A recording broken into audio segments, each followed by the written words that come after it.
এটা হচ্ছে মোহাম্মদপুর চৌরাস্তা। এখানে একটা স্পেস থাকা দরকার বা একটা গোল চত্বর থাকা দরকার, যাতে গাড়িগুলো ঘুরে ঘুরে ঘুরে ঘুরে সহজেই তাদের গন্তব্যে পৌঁছতে পারে। কিন্তু অত্যন্ত পরিতাপের বিষয়, এখানে আপনার গ্যান্ডারির দোকান, তারপরে শরবতের দোকান, তারপরে কদবেলের দোকান। দেখেন কি করছে অবস্থা। এখানে একটা মানে বাস স্ট্যান্ড মানে ফেলাইছে, দেখেন অবস্থা।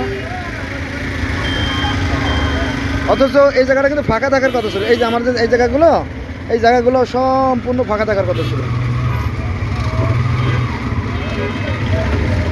আমাদের নিজেদের ভুলের কারণে কিন্তু আমরা ক্ষতিগ্রস্ত হচ্ছি, আমাদের এই মহামূল্যবান সময় নষ্ট হচ্ছে।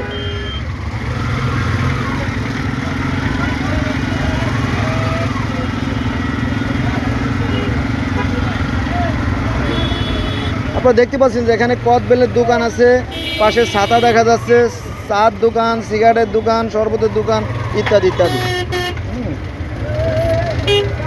এগুলো থাকার কথা ছিল না।